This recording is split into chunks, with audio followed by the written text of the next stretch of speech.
বিরাট Kohli ODI ranking এ number 1 batting. তিনি তিনি যে ওডিআই র্যাঙ্কিং এ 2026 সালে প্রথম ওয়ানডে র্যাঙ্কিং এ প্রথম স্থান অধিকার করেছেন। তার র্যাঙ্কিং পয়েন্ট হচ্ছে 785। 2 নম্বরে রয়েছেন ড্যারেল মিচেল 784, 3 নম্বরে রয়েছে রোহিত শর্মা 775, 4 নম্বর আব্রাহিম জারদান 764, 5 নম্বরে শুভম গিল 725, 6 নম্বরে বাবর আজম 725।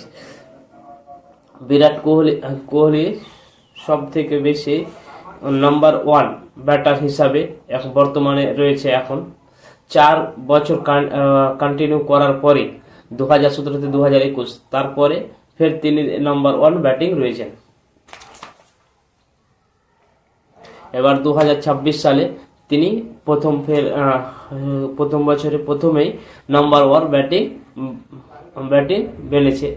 হয়ে গেছে। তার পয়েন্ট হচ্ছে 785। 1 নম্বরে ডেরেল মিচেল, 2 নম্বরে ডেরেল মিচেল আছে, তার 784, 1 পয়েন্টের ডিফারেন্স আছে। দেখা যাক ওডিআই নিউজিল্যান্ড ওয়ানডে সিরিজের মধ্যে কে বেশি পয়েন্ট করতে পারে। পয়েন্ট অনুযায়ী নাম্বার 1 নাম্বার 6 থাকবে। আমরা আশা করি যে বিরাট কোহলি নাম্বার 1 ব্যাটিং হিসাবেই এই সালটা শেষ করবে। Thank you.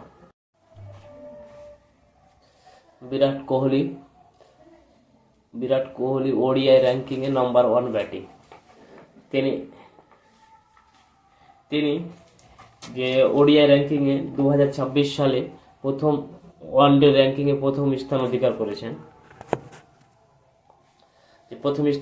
করেছেন। তার র্যাঙ্কিং পয়েন্ট হচ্ছে 785। 2 নম্বরে রয়েছেন ড্যারেল মিচেল 784, 3 নম্বরে রয়েছে রোহিত শর্মা 775, 4 নম্বর আব্রাহিম জারদান 764, 5 নম্বরে শুভম গিল 725, 6 নম্বরে বাবর আজম 725। বিরাট কোহলি সব থেকে বেশি নাম্বার 1 ব্যাটার হিসাবে এখন বর্তমানে রয়েছে। এখন 4 বছর কন্টিনিউ করার পরে 2017 থেকে 2021 তারপরে ফের তিনি নাম্বার 1 ব্যাটিং রয়েছেন। এবার 2026 সালে তিনি প্রথম বছরে প্রথমেই নাম্বার 1 ব্যাটিং হয়ে গেছে। তার পয়েন্ট হচ্ছে 785। 1 নম্বরে ডেরেল মিচেল, 2 নম্বরে ডেরেল মিচেল আছে, তার 784, 1 পয়েন্টের ডিফারেন্স আছে। দেখা যাক ওডিআই নিউজিল্যান্ড ওয়ানডে সিরিজের মধ্যে কে বেশি পয়েন্ট করতে পারে। পয়েন্ট অনুযায়ী নাম্বার 1 নাম্বার 6 থাকবে। আমরা আশা করি যে বিরাট কোহলি নাম্বার 1 ব্যাটিং হিসাবেই এই সালটা শেষ করবে। Thank you.